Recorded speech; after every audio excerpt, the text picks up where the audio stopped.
Mulai Mbak Hasan. Oke, sudah mulai. Oke, bismillahirrahmanirrahim. Assalamualaikum warahmatullahi wabarakatuh. Selamat pagi teman-teman Sobat Wacana PGSD Universitas Mulia Kudus.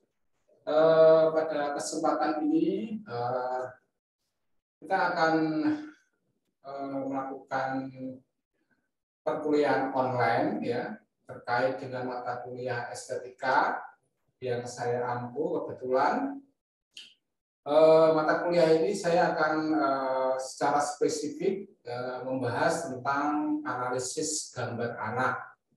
Analisis gambar anak terkait dengan karya-karya gambar anak yang mungkin dapat membantu mahasiswa dalam membuat artikel ilmiah yang kemarin saya sudah tugaskan ya di mata kuliah saya, atau mungkin menjadi inspirasi teman-teman mahasiswa yang mau membuat skripsi atau tugas-tugas yang lain terkait dengan gambar anak ya.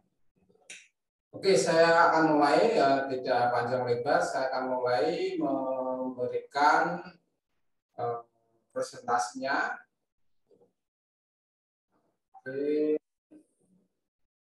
Analisis gambar anak ya. Analisis gambar anak ini akan membahas tentang bagaimana persepsi anak dan kita sebagai peneliti atau guru menganalisis hasil-hasil gambar anak tersebut. Oke ya. Yang pertama yaitu saya mulai dengan pengalaman estetis ya. Oke, pengalaman estetis ya.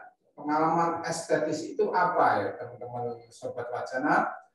Pengalaman estetis itu adalah pengalaman individu yang diinginkan saat berhadapan dengan komposisi objek.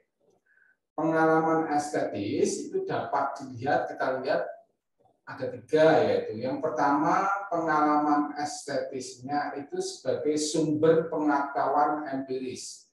Jadi pengalaman estetis adalah pengalaman di mana bisa menjadi pengetahuan secara realita di lapangan, ya, pengetahuan empiris apa adanya yang ada di lapangan. Yang kedua adalah pengalaman dari hasil yang kita lihat, yang kita dengar, kita rasa, kita pegang, ya, itu adalah pengalaman hasil pengetahuan indrawi, ya, karena indrawi, indra kita itu ada pendengaran, ada penglihatan, ada rasa, ada taktil dan sebagainya, itu sebagai pengalaman sebagai hasil pengetahuan indrawi. Ada juga pengalaman sebagai hasil pengetahuan non-indrawi. Ya, non-indrawi itu berarti yang mana itu tidak indera kita tidak menggunakan, tetapi kita berdasarkan intuisi atau mimpi atau dan sebagainya. Oke, selanjutnya saya akan membahas tentang pengalaman sebagai sumber pengetahuan empiris ya.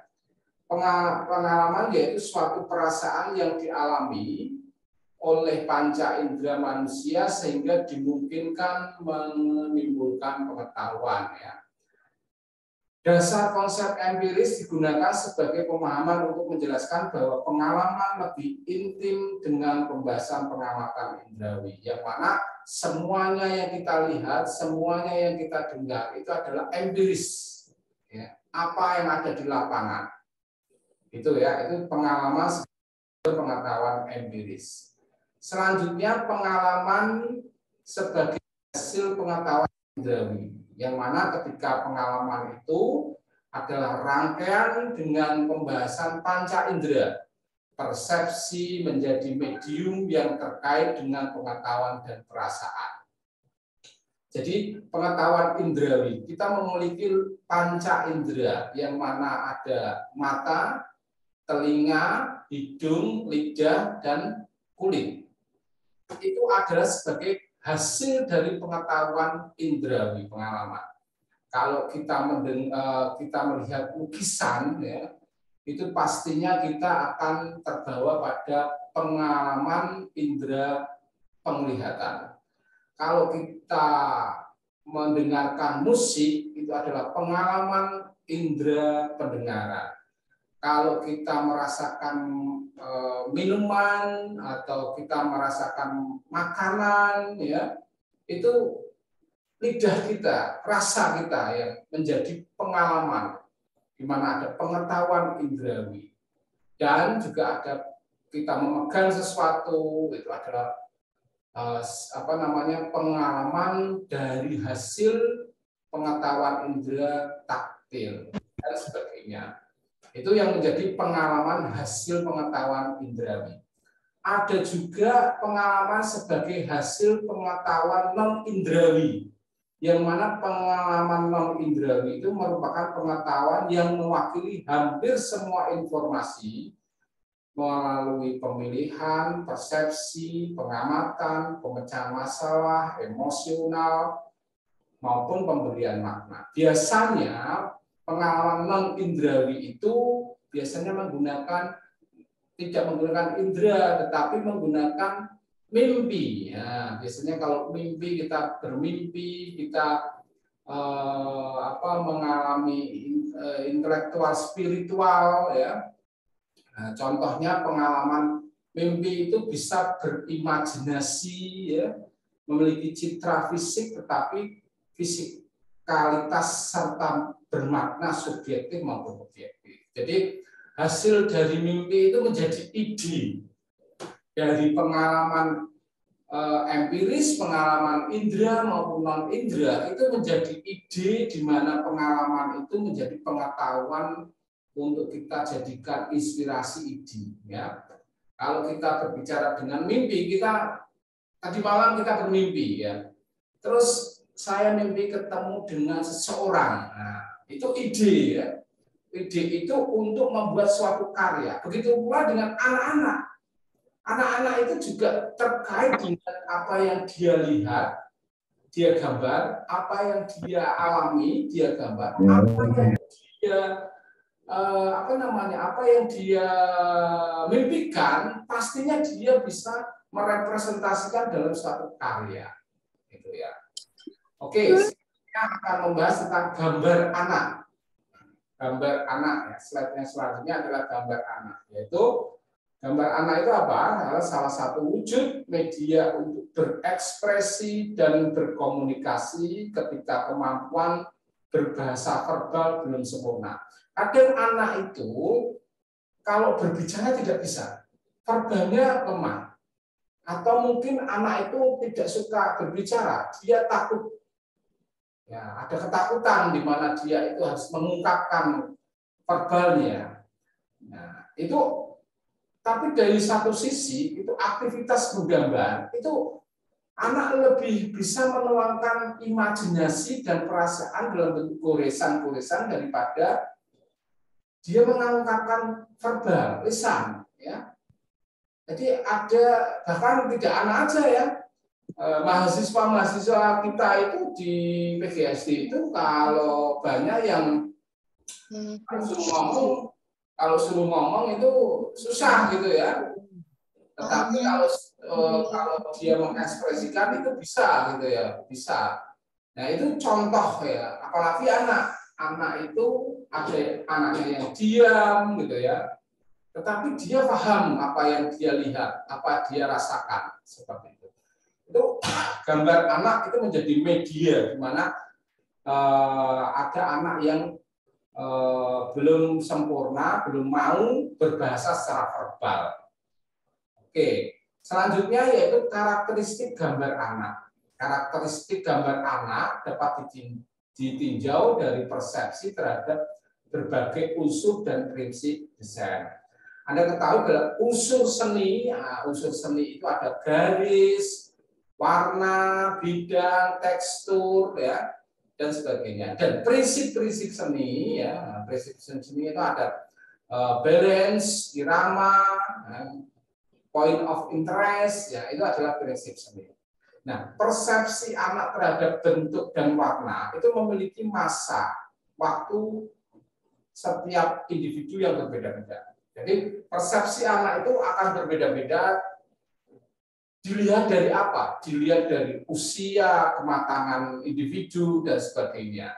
Sehingga perlu ada persepsi anak yang akan dituangkan dalam suatu gambar.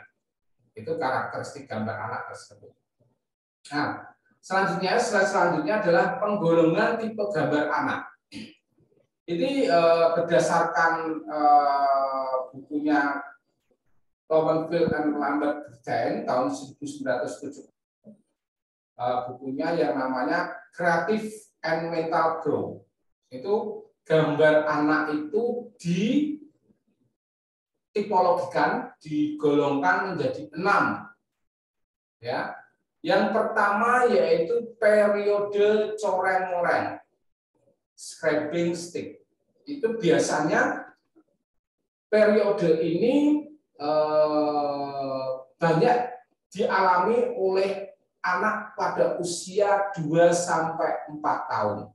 Ya, 2 sampai 4 tahun. Yang kedua yaitu periode prabagan, pre-schematic stage. Itu biasanya usia 4 sampai 7 tahun. Ya. Yang ketiga yaitu periode bagan, schematic stage. Itu biasanya usia di mana usia 7 sampai 9. Ini usia SD nih, biasanya kayak gitu ya. Usia SD itu 7 sampai 9 berarti ikutnya pada periode bagan. Sedangkan prabagan sama coreng-moreng itu pada PAUD sama TK ya.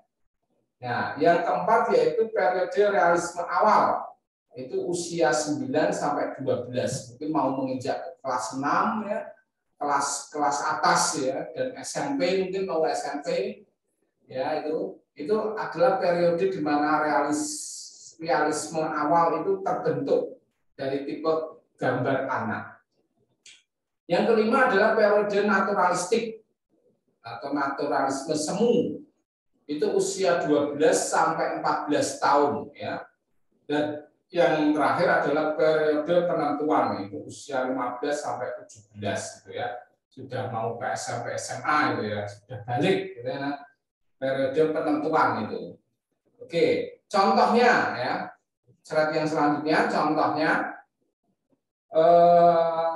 contoh gambar periode coreng-moreng. Nah, next guys.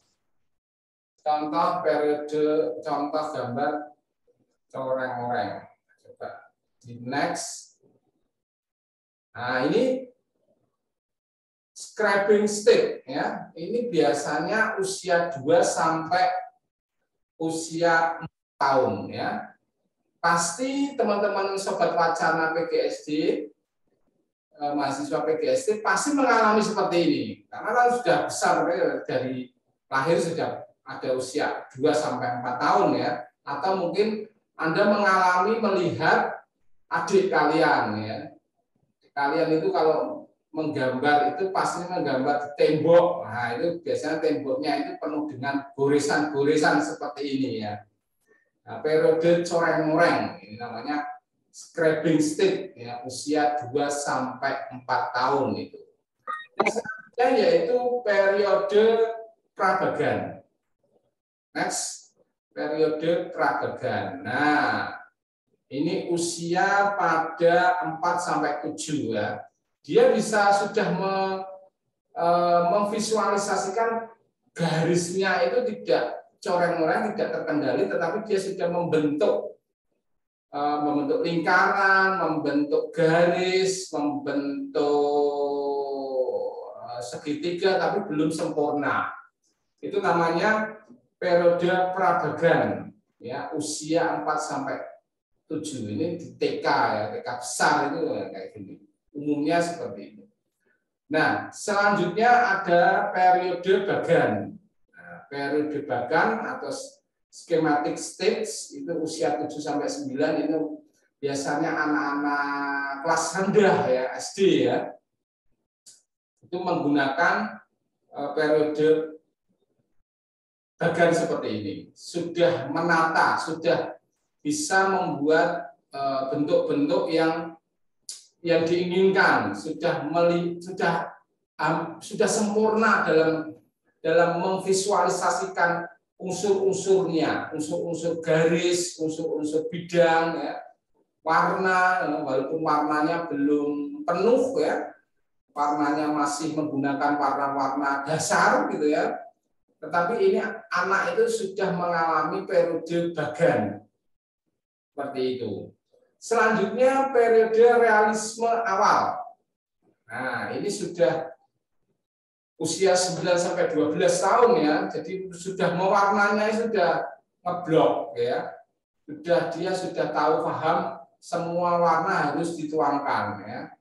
Warna harus, semua bidang harus diisi dengan warna.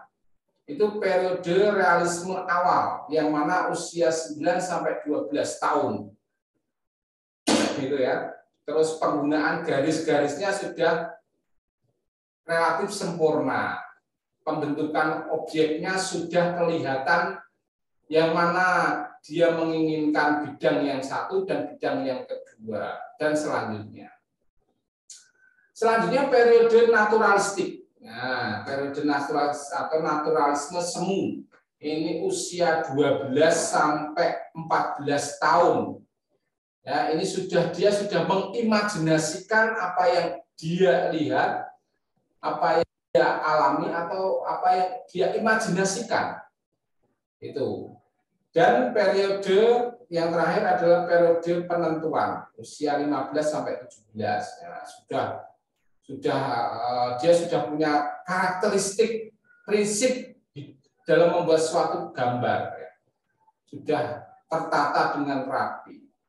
Nah, jadi periode-periode ini bisa juga tergantung pada kebutuhan anak, karakteristik anak. Tidak semua anak mengalami yang sama seperti itu, tapi setidaknya secara umum hampir sama, ya.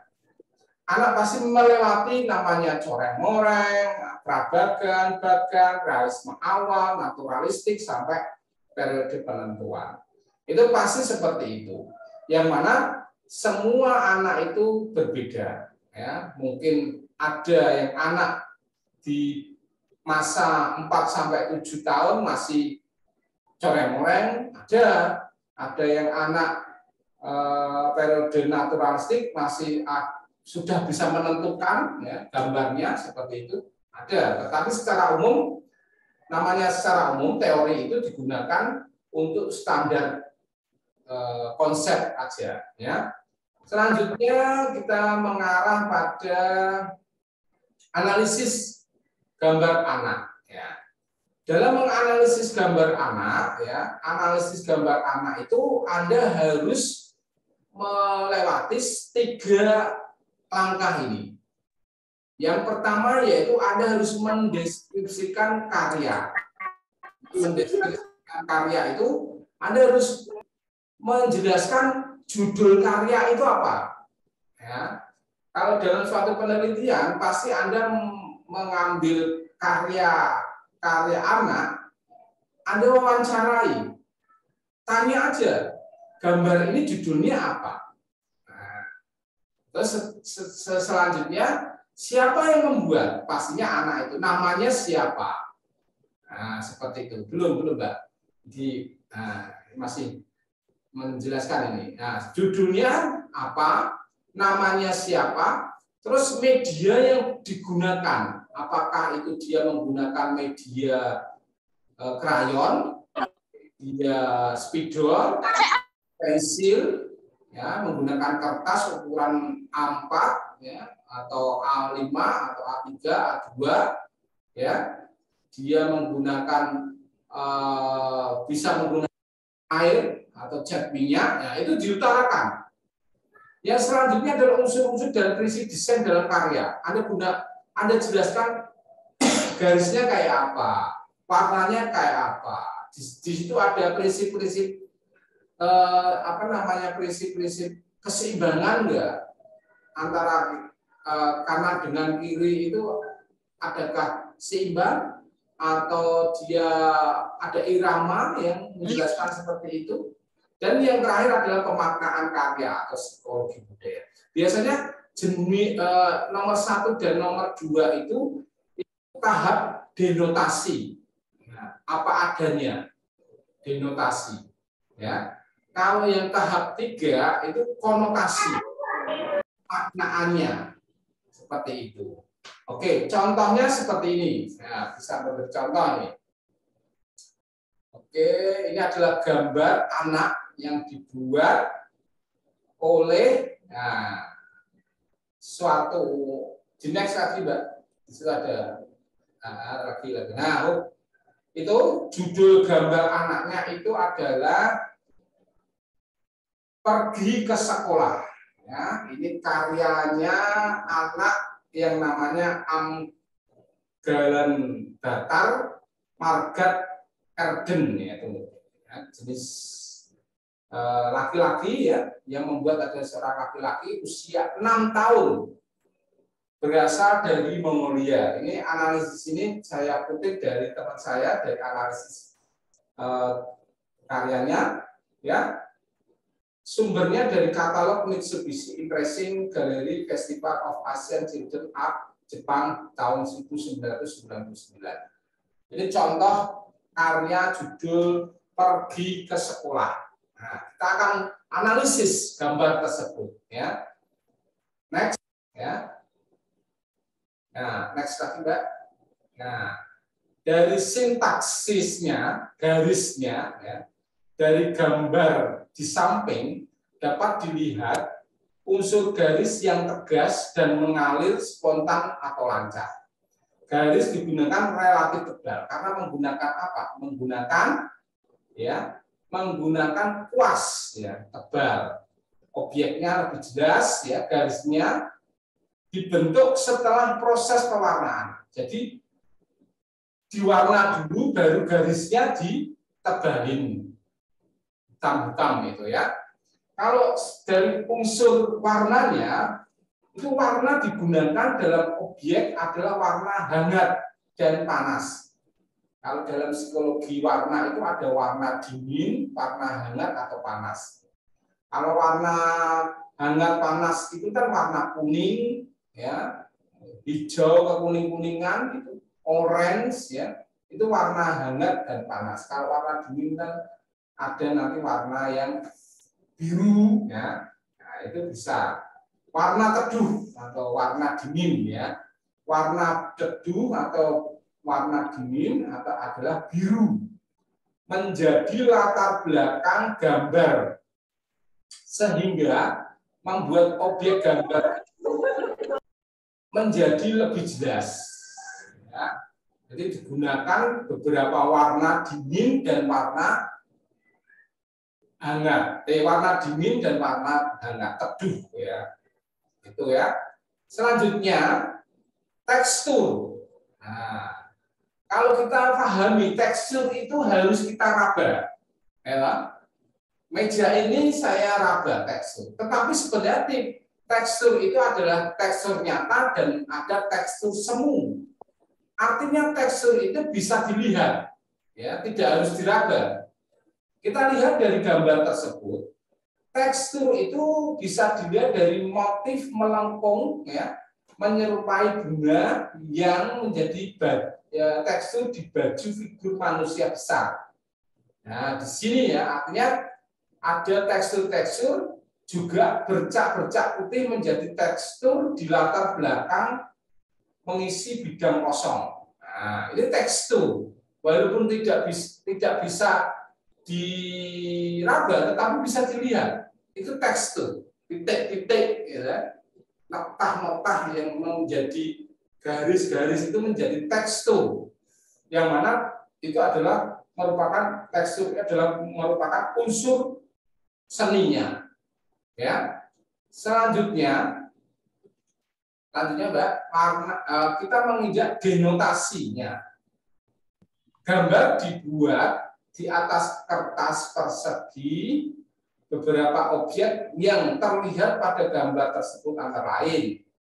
Pertama adalah gambar sebuah bentuk rumah yang separuh, ya, setengah bagian, ya, dibuat tidak full, ya, tapi dibuat setengah yang ke kiri. Ya, dia membuat setengah rumah, ya, setengah rumah. Nah, di tepi sebelah kiri kertas ada juga gambar jendela, ya, 2 jendela, ya, dan gambar genteng. Nah, genteng. Itu denotasi. Jadi denotasi itu analisis yang mana gambar itu kita narasikan, deskripsikan apa saja yang ada di gambar tersebut. Ada rumah setengah, ada jendela 2 jendela, ada genteng. Nah, itu denotasi, ya, denotasi. Jadi apa adanya gambar itu, denotasi, ya. Jadi suatu gambar anak itu kalau dianalisis berarti Anda harus melihat dulu apa yang digambar anak. Di dalam gambar tersebut ada apa? Itu langkah denotasi, apa adanya. Nah, ada juga tangga. Di next, tangga. Nah, tangga. Nah, itu tangga. Berarti ada setengah rumah, ada jendela 2 jendela, ada genteng, dan ada tangga. Nah, itu namanya denotasi, apa adanya. Dalam kajian bahasa itu kan ada denotasi dan konotasi. Di karya seni kita mengambil denotasi itu apa adanya yang terlihat pada gambar apa itu. Gambar yang anak itu apa saja. Selanjutnya kita lihat juga terdapat 3 bulatan yang menyusun menggantung di tepi genteng. Nah, ini apa ini namanya? Kalau Anda paham, ini karena di Mongolia itu karena kayak orang-orang Chinese, berarti itu nanti bisa dilihat. Apa itu? Nah, di dalam rumahnya, di depan rumahnya itu ada 3 bulatan, itu kira-kira apa? Nah, kita akan bahas nanti, ya. Oke.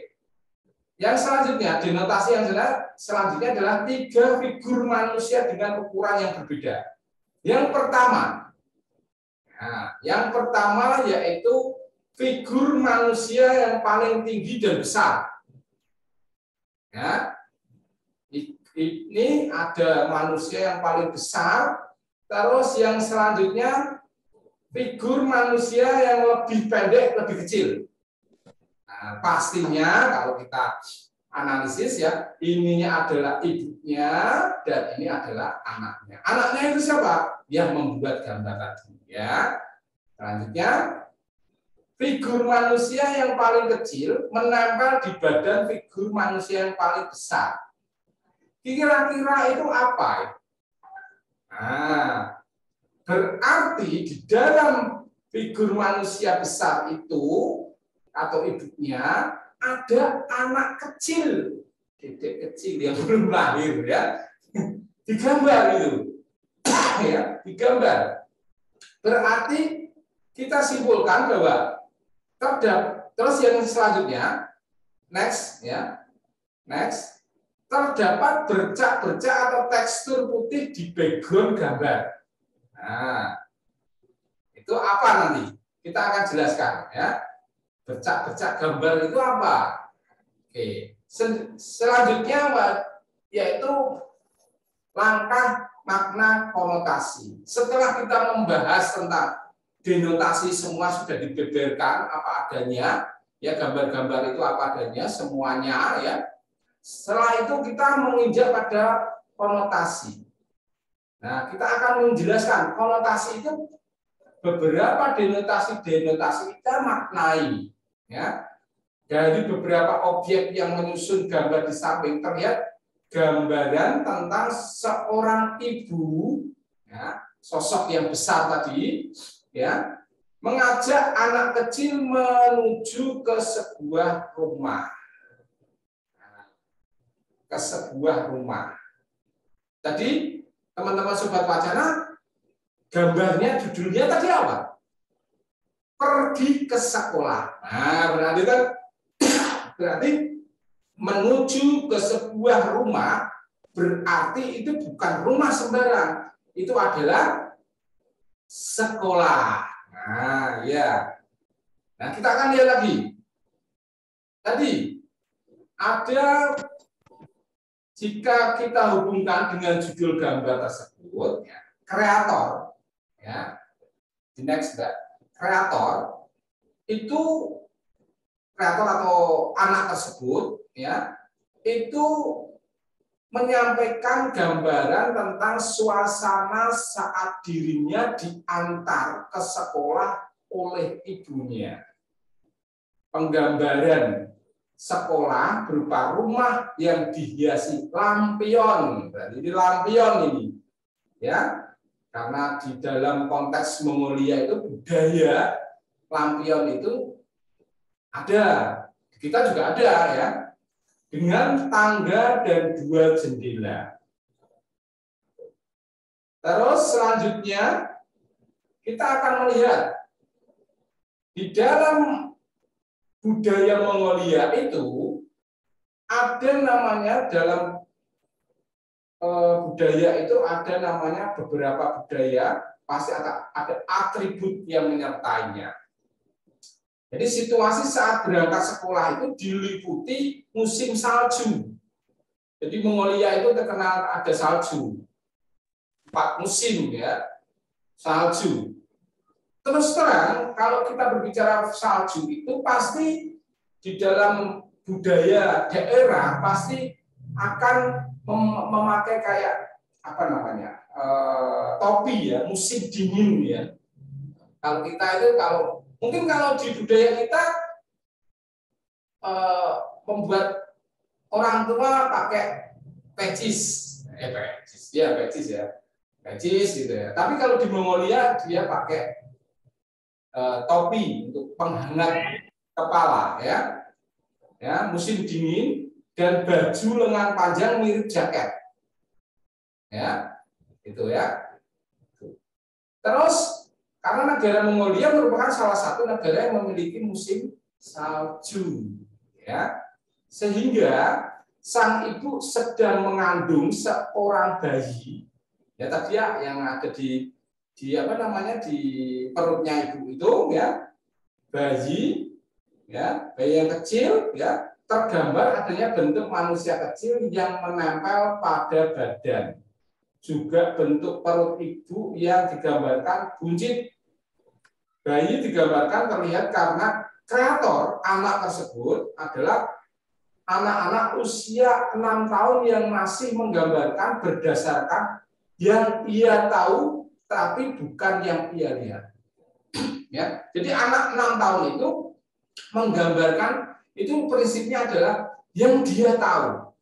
Kalau ibunya itu hamil, di dalamnya itu pasti ada anak kecil, ya, digambar, ya. Begitu pula dengan gambar anak yang menggambar rumah, ya, menggambar rumah. Di dalam gambar rumah itu dibuat ada meja, kursi kelihatan. Nah, tapi kalau kita tidak kelihatan, ya, karena secara kasat mata tidak kelihatan. Tapi prinsip anak pada usia 6 tahun itu menggambar itu berdasarkan yang dia tahu, bukan yang dia lihat, ya. Dia tahu itu dari mana? Mungkin dari orang tuanya, mungkin dari lingkungannya. Dia buat, ya. Yang ia tahu bahwa di dalam rumah itu ada kursi, ada meja, ada tempat tidur, ada TV, dibuat. Begitu pula dengan gambar tersebut. Yang dia tahu bahwa ibunya itu hamil, pastinya di dalamnya ada adiknya. Nah, dia buat gambarnya kayak tembus pandang gitu, ya. Itulah gambar berdasarkan yang ia tahu, bukan yang ia lihat. Itu gambar anak pada usia 6 tahun. Nah, di next, kelihatan itu bahwa itu gambarnya, dilihat gambarnya. Nah, ada gambar dedek yang masih kecil di dalam perutnya ibu. Nah, itu prinsip bahwa usia anak itu akan mempengaruhi. Jadi anak itu prinsipnya pada usia tersebut menggambar itu berdasarkan yang ia tahu, bukan yang ia lihat. Atau kalau kita lihat bahwa kalau kita menggambar orang lagi hamil ya kelihatan buntutnya aja, tapi kalau anak itu bisa memvisualisasikan di dalam perutnya itu isinya apa kayak gitu ya, itu akan kelihatan. Dia pengennya dia tahu aja, bukan dia lihat gitu ya. Selanjutnya, secara makna pragmatik ya, jadi pragmatik itu kesimpulan. Jadi dapat disimpulkan jika gambar tersebut adalah penggambaran seorang anak TK usia 6 tahun ya, anak TK yang diantar ibunya yang sedang mengandung menuju ke tempat dia bersekolah di tengah musim salju. Jadi kesimpulannya gambar tersebut itu dilihat dari makna-makna dari makna denotasi dan makna konotasi. Ya, itu analisis gambar. Jadi gambar anak itu tidak hanya sekedar dilihat dari bagus jeleknya warnanya ya, tetapi ada pemaknaan di mana anak itu secara psikologi itu bisa menjelaskan apa yang ia tahu ya melalui gambar yang ia kerjakan. Jadi semuanya itu didasarkan pada dunia imajinasi anak tersebut. Jadi itu ya, oke, dari presentasi yang saya sampaikan, mungkin saya pengen berdialog, berdiskusi dengan teman-teman mahasiswa Sobat Wacana terkait dengan analisis gambar. Analisis gambar ini sangat penting bahwa Anda sebagai calon guru ya calon guru SD, gambar itu bisa merepresentasikan keadaan sosial budaya anak tersebut. Ya, entah itu kalau di dunia kita di Indonesia atau di daerah Kudus, anak itu bisa Anda bisa melihat anak pesisir pantai dengan kota itu akan kelihatan. Nah, kita analisis gambarnya akan mengetahui pengetahuan anak terkait dengan apa yang dia ketahui dan apa yang ia rasakan. Oke, selanjutnya saya akan membuka sesi tanya jawab terkait dengan materi yang saya sampaikan. Silakan teman-teman Sobat Wacana mahasiswa PGSD.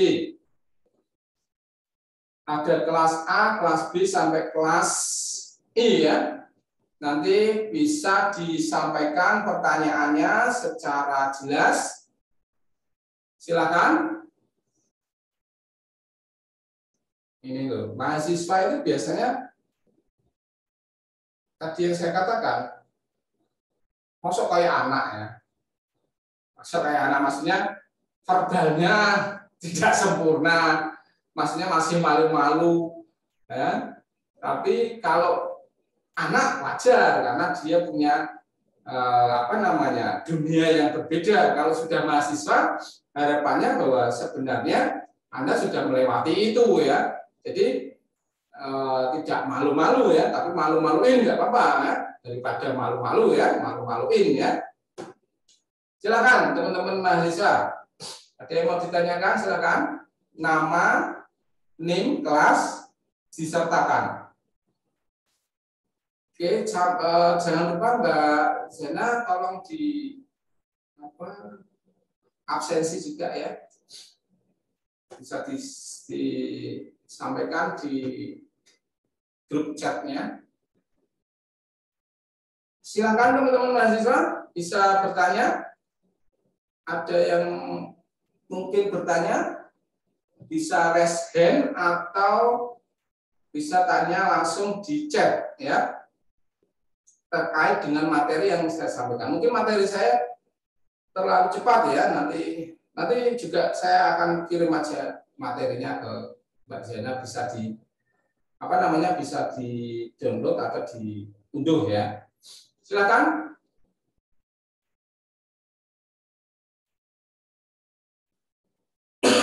Silakan teman-teman mahasiswa. Sebutkan nama NIM kelasnya. Gaya mahasiswa itu harusnya sering bertanya ya, supaya tidak sesat di jalan ya. Kalau tidak bertanya terus berarti ya Anda sesat di jalan ini nanti. Kalau jalannya jalan nggak benar ya bahaya ya. Ada yang mau ditanyakan? Silakan. Belum ada ya. Oke, silakan perwakilan kelas A sampai kelas I, ayo. Ya. Bisa ditulis di chat nggak apa-apa? Atau mungkin pengen apa namanya, pengen berdialog dengan saya ya terkait dengan materi ini, bisa eksis ya, berarti ya lewat Zoom ya. Silakan teman-teman mahasiswa. Ini teman-teman mahasiswa itu malah nggak seneng Zoom itu apa? Lihat fotonya gitu. Ya. Silakan. Mau ditanyakan Mbak Jana? Iya. Suaranya masih mute itu. Siapa yang bertanya? Ya, itu. Izin bertanya, Pak. Oke, silakan Mas. Kan kemarin nama kelas ya. Perkenalkan, nama saya Taufik Hanafi dengan nomor induk mahasiswa 323 kelas 3H. Oke, silakan Mas. Terkait dengan artikel dari tugas Bapak kemarin, kan saya mengambil tema pendidikan seni rupa sebagai media kreativitas dan penyampaian ide siswa. Iya. Itu kan kemarin kan dari penjelasan Bapak kan disuruh untuk diperdalam ke dalam bagian-bagian isinya, misalnya seni menggambar, seni melukis gitu. Ya. Nah, di sini saya dalam seni tadi saya merujuk ke seni menggambar. Untuk pendahuluannya sudah, kemudian masalah pembahasan. Jadi pembahasan nanti apakah kita masukkan pragmatikal tadi, Pak? Gitu. Ya, setidaknya. Kan kemarin saya sudah jelaskan, pertama di pembahasan itu ada 4 ya, kalau nggak salah ya. 4 bagian. Anda menjelaskan tentang definisi menggambar itu kayak apa dulu ya. Menurut teorinya siapa, menurut artikelnya siapa. Yang kedua, persiapan. Nah, persiapan dalam menggambar. Ya. Menggunakan apa saja gitu ya. Terus yang kedua yaitu prosesnya, loh. Proses menggambar itu gimana? Ada fotonya ya. Nah, yang ketiga itu, yang keempat itu hasil. Nah, hasil tadi itu bisa dianalisis tadi. Hasil karya gambar tadi ya. Anda sudah mengumpulkan gambar-gambar anak, terus dianalisis tadi, seperti analisis denotasinya kayak apa, konotasinya kayak apa, kesimpulannya atau pragmatisnya kayak apa.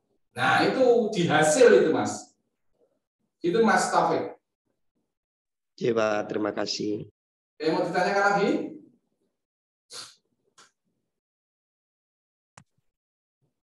Oke, silakan yang lain. Terkait dengan kemarin banyak mahasiswa melihat membuat artikelnya, judulnya masih umum ya. Misalkan seni rupa. Seni rupa itu apa? Seni rupa itu ada kan seni menggambar, melukis ya, membentuk ya, kolase, montase ya. Seni musik ya. Anda menggunakan musik apa? Musik tradisional atau modern, musik alat musik atau menyanyi ya. Nah, itu difokuskan di artikel tersebut. Jadi artikel tersebut judulnya nanti bisa dirubah. Kalau judul itu bisa berubah sesuai dengan isi ya. Jadi kalau membuat artikel, kalau teman-teman mahasiswa itu bisa membuat judul itu hanya sekedar pemancing dalam isi. Oke. Ada yang mau ditanyakan lagi? Silakan teman-teman mahasiswa, jangan malu-maluin. Silakan. Ada yang tanya? Silakan.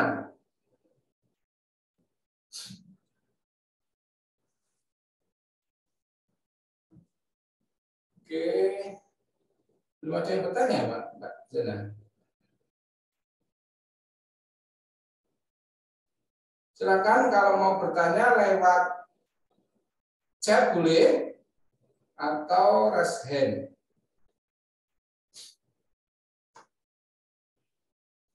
Jadi saya membuat materi ini untuk membantu teman-teman mahasiswa dalam menganalisis tugas-tugas yang terkait dengan tema menggambar. Melukis pun seperti itu bisa, ya. Silakan.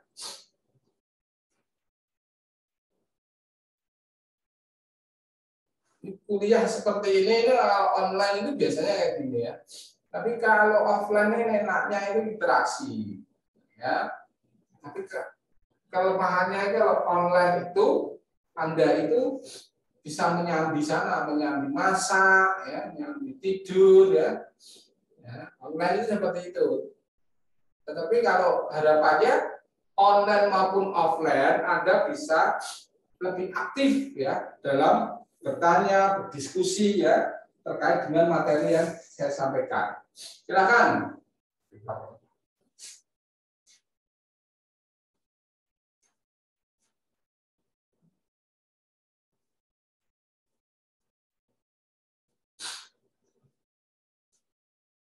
Silakan. Ya, tadi Mbak Jana, Mas Taufik tadi dicatat ya Mbak Jana, sudah bertanya ya, berarti nanti oke, silakan. Ini nggak ada namanya kelasnya bareng ya. Iya. Nah, pertanyaannya, izin bertanya Pak, ya. Terkadang ada anak yang susah untuk berimajinasi pada saat menggambar sesuai dengan yang diharapkan. Nah, dalam menunjang suatu kebutuhan dan untuk memahami karakteristik anak pada saat menggambar, maka implementasi yang harus diterapkan oleh guru itu bagaimana?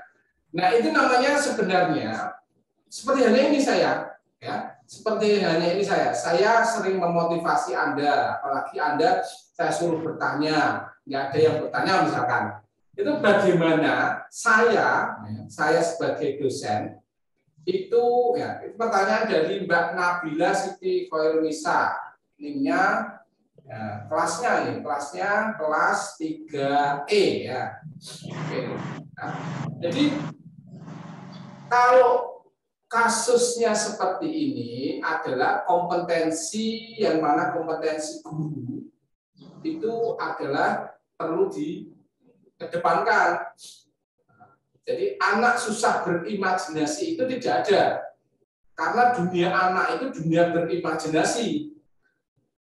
Terkadang anak tidak mau menyampaikan yang tadi ya, menyampaikan yang apa yang ia inginkan. Oleh sebab itu sebagai guru Anda itu pintar-pintarnya menstimulus atau merangsang anak supaya dapat berimajinasi. Dengan cara apa? Biasanya ada metode cerita, pendekatan ya, metode cerita. Pendekatan itu lebih penting karena anak itu anak introvert, anak tertutup misalkan ya. Dia itu perlu pendekatan yang pendekatan yang sangat dekat, sehingga perlu ruang dan waktu yang mana perlu kesabaran. Itu perlu. Nah, keterampilan seperti itu harusnya ada pada mahasiswa PGSD ya. Kalau Anda itu orangnya diam ya, juga kalau seperti ini suruh bertanya tidak bertanya apa. Nah terus dengan kasus seperti itu Anda bisa apa namanya, menggali anak tersebut sehingga Anda perlu menstimulus ya, dengan cara dekat dengan anak tersebut. Nah, itu namanya Anda harus membuka ruang kepada anak untuk berdialog. Jadi anak itu sebenarnya tidak susah berimajinasi, bukan. Anak belum mau. Sehingga kalau belum mau itu ada kesempatan di mana anak tersebut perlu dirangsang dengan cara apa? Bercerita. Atau anak suruh menceritakan dulu. Anak suruh menceritakan, terus setelah itu kalau sudah menceritakan, coba suruh membuat gambarnya yang dia ceritakan. Nah, seperti itu. Kan perlu pendekatan yang intens ya, intim ya, seperti itu. Mungkin itu biasanya kalau seorang wanita itu, cewek itu pasti bisa karena keibuannya itu pasti dekat dengan, senang dengan anak gitu ya, senang dengan anak itu. Jadi mahasiswa PGSD itu harus menyenangi anak ya, karena anak itu jadi objek Anda nantinya, jadi objek yang mana anak itu nanti peserta didik yang mana Anda didik di sekolahan. Jadi tidak hanya peserta didik, Anda dekat dengan adiknya, dekat dengan anak kecil yang ada di di lingkungan Anda, itu harus Anda gali, Anda pertajam ya, seperti itu. Oke ya. Selanjutnya itu hanya NIM aja ya. NIM 20 21 333 17 ya. Itu ya. Pertanyaannya, tips dan trik dalam menganalisis gambar anak bagaimana ya? Nah, itu tadi saya sudah menggunakan tips dan trik ya. Nah, tips dan trik itu bahwa sebenarnya anak itu dalam konteks ini disuruh menggambar, tapi jangan dipaksa. Kita stimulus tadi ya. Jangan dipaksa. Kita stimulus terhadap apa yang dia buat. Yang mana anak tersebut biasanya disuruh bercerita, atau kalau tidak ingin bercerita, kita ceritakan dongeng, ya, dongeng menstimulus. Intinya menstimulus itu bisa terkait dengan kita yang mendongeng atau kita yang mendengarkan sebagai pendengar setia. Setelah itu anak dikasih media gambar. Suruh menggambar apa yang tadi ceritanya itu apa.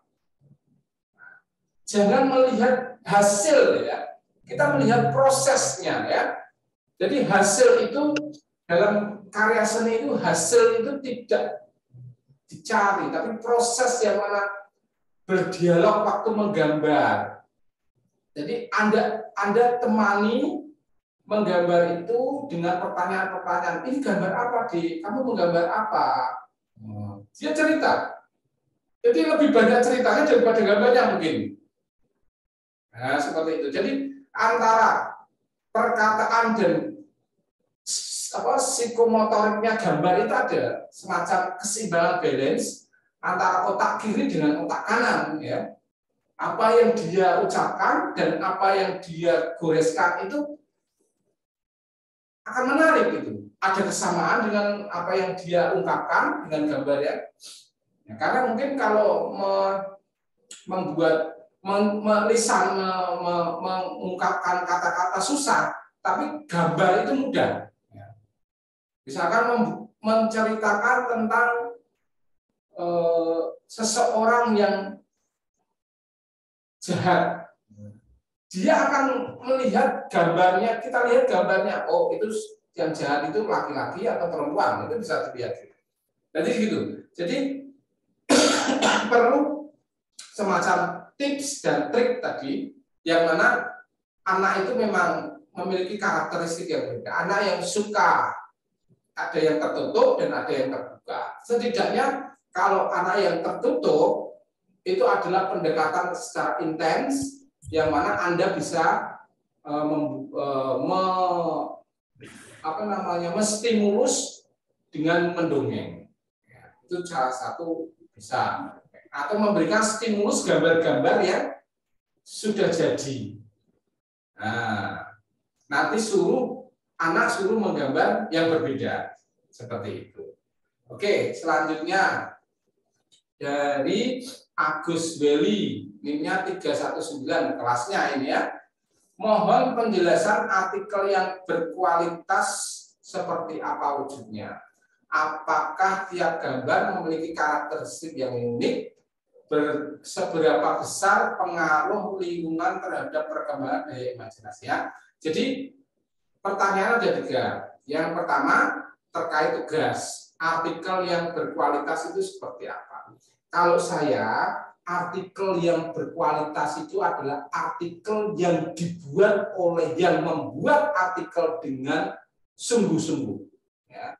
Saya melihatnya bukan hasil ya, tapi proses. Ya. Yang mana artikel itu berkualitas itu dibuat oleh pembuat artikel itu dengan sungguh-sungguh. Sungguh-sungguh itu gimana? Sungguh-sungguh itu adalah apa yang disampaikan oleh saya, misalkan dosennya atau tugasnya itu dicermati. Ya, jadi artikel yang berkualitas adalah artikel yang dibuat dengan sungguh-sungguh. Ya, yang pertanyaan yang kedua tadi apa, Mbak?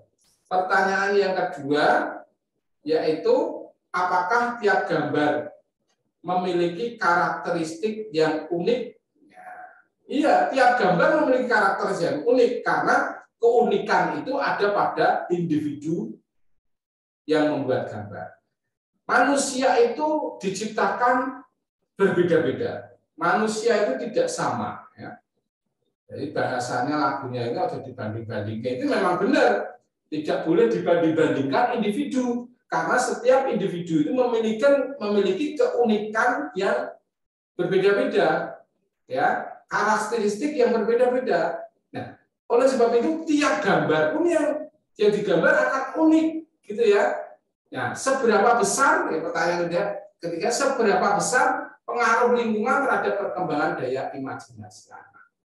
Pastinya apa yang anak gambar itu berhubungan dengan lingkungan, entah itu lingkungan keluarga, lingkungan sekolah, lingkungan masyarakat, dan dirinya sendiri. Ya. Sehingga perkembangan daya imajinasi itu ada pengaruh dari lingkungan. Ya. Kalau anaknya itu bapaknya adalah misalkan penjual tahu, misalkan, pastinya ada lingkungan yang mendukung. Ya. Atau anak itu lingkungannya itu misalnya lebih ekstrim, anak itu lingkungannya dididik oleh keluarga yang keras, pasti lingkungan anak perkembangan imajinasinya itu akan mengarah kepada karakter-karakter keras tersebut. Ya, jadi ada hubungan antara imajinasi. Imajinasi itu apa? Imajinasi adalah yang dikatakan imajinasi adalah pengalaman di mana pengetahuan non-indrawi. Non-indrawi itu berimajinasi itu bisa melamun, ya, bisa lewat mimpi, ya. Melamun itu kan mencari imajinasi. Mencari imajinasi. Anak sering melamun itu pastinya dia memikirkan sesuatu yang dia pikirkan. Sehingga perlu diwadai, perlu diberi tempat media untuk dia jangan sampai banyak melamun. Harus direpresentasikan dalam suatu karya, yaitu karya gambar tersebut. Gitu ya. Oke. Ada lagi Mbak Zena? Pertanyaannya apa ya? Sudah ya? Jam berapa ini Mbak? Jam 10 ya. Sampai berapa? Jam berapa Mbak tadi? Oke. Mungkin ada yang mau ditanyakan? Ya, saya kira kalau tidak ada pertanyaan, mungkin saya bisa menutup ya. Intinya mahasiswa, teman-teman sobat wacana, ya, ada pertanyaan? Ya ada. Oke. Baik, intinya teman-teman sobat wacana, semua yang kita lihat, semua yang kita dengar, semua yang kita rasakan itu perlu direpresentasikan dalam suatu karya. Ya. Jadi anak itu memiliki dunia imajinasi yang berbeda-beda terkait dengan lingkungan, terkait dengan persoalan. Nah, perlu ada media. Dalam konteks ini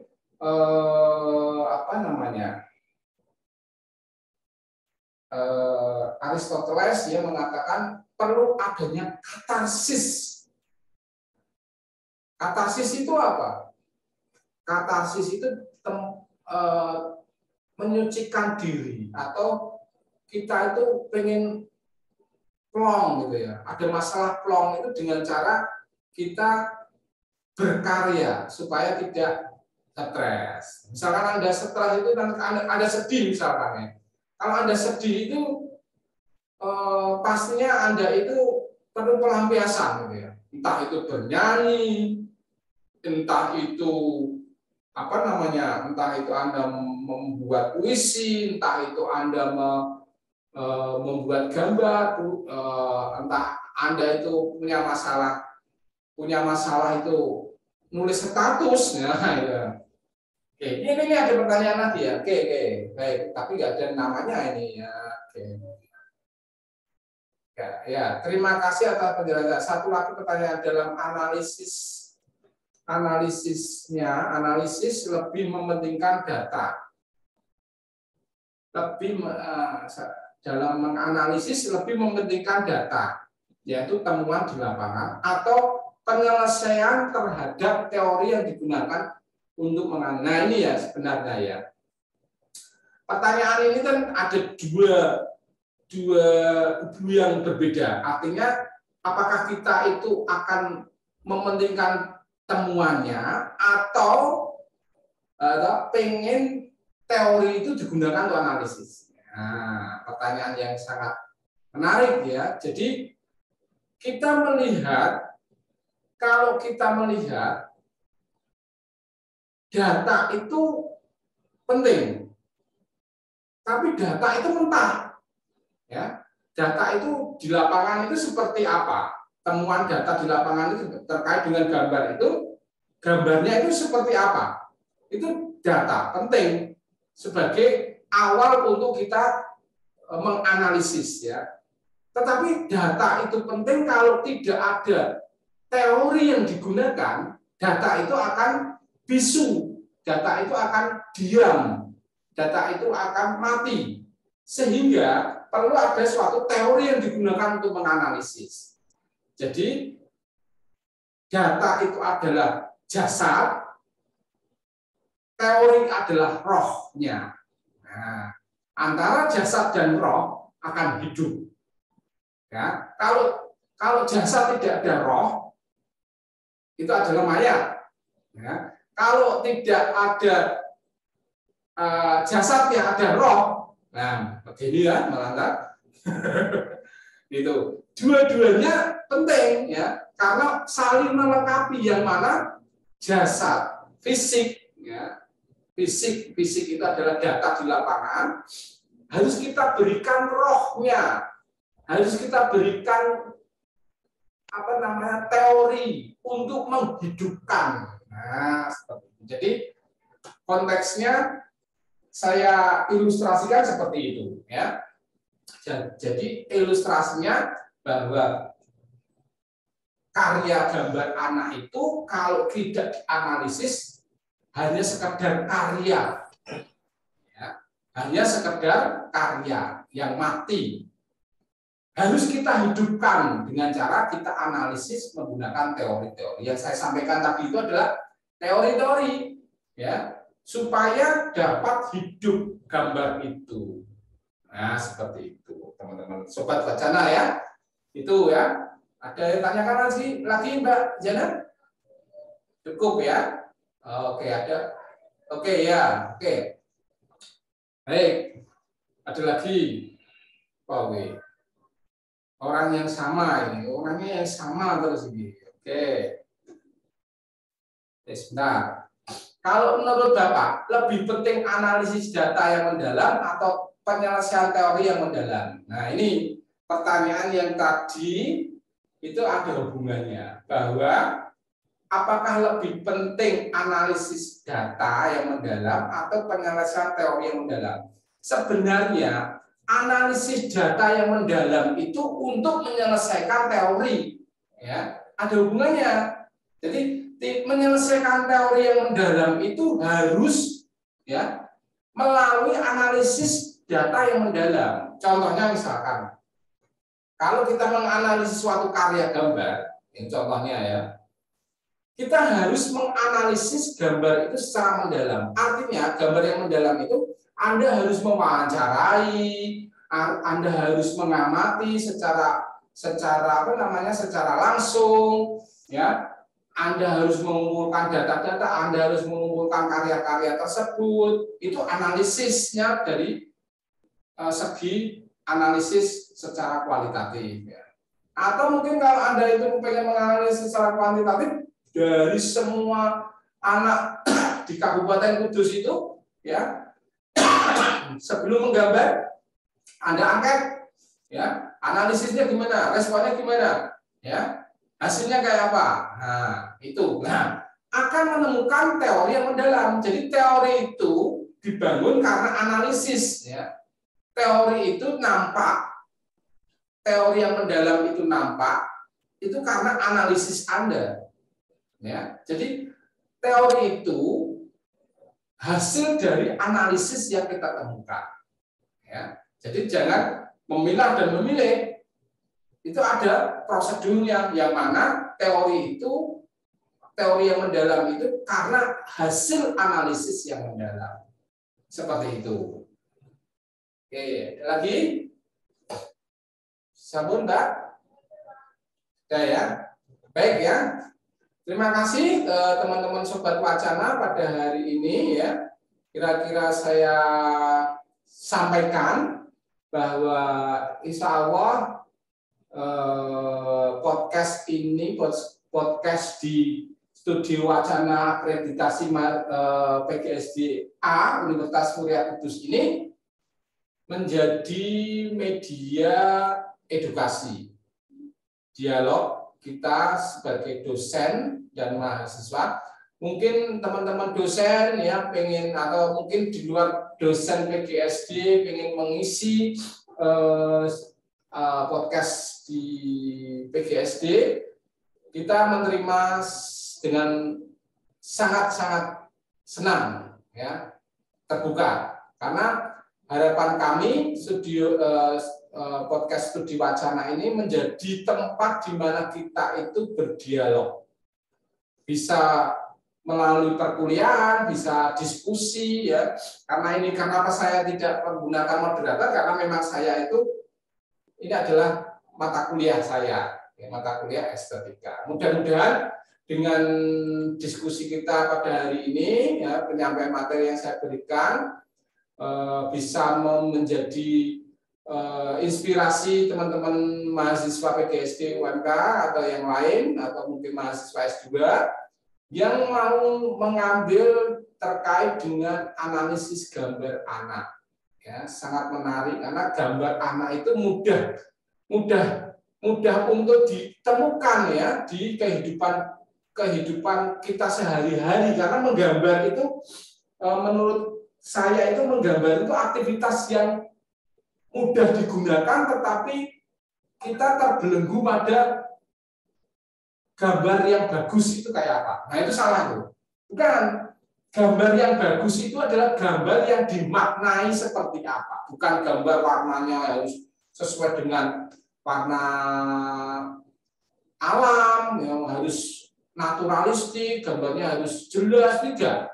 Tetapi di sini itu kita sebagai pendidik itu proses menggambarnya itu yang perlu kita apresiasi, sehingga kajian-kajian analisis gambar ini dilihat dari prosesnya, ya, jangan hasilnya. Kalau kita berbicara hasil itu sangat naif apabila kita meneliti gambar yang bagus itu kayak apa, itu sangat naif ya. Sangat naif itu artinya sangat apa ya, sangat terlalu dangkal ya untuk namanya kita analis. Jadi proses yang mana gambarnya itu, membuat gambarnya itu lebih penting daripada hasilnya. Oleh sebab itu pada pertemuan kali ini saya menjelaskan analisis gambar ya, tadi tahap-tahapnya seperti itu supaya membantu teman-teman mahasiswa dan saya sendiri sebagai dosen. Kalau dosen itu kan pengajar itu kalau punya ilmu itu kalau tidak disampaikan itu akan lupa ya. Nah, mudah-mudahan ini menjadi amal ibadah saya dan teman-teman, mudah-mudahan dapat ilmu dari saya pada hari ini. Terima kasih ya teman-teman mahasiswa dan teman-teman publik yang berkenan ikut join di webinar, bukan webinar, ini mata kuliah saya ya, podcast. Terima kasih, salam sehat selalu, mudah-mudahan diberi kesehatan dan keselamatan dan rezeki yang barokah. Amin, amin ya rabbal alamin. Terima kasih. Saya tutup. Wassalamualaikum warahmatullahi wabarakatuh.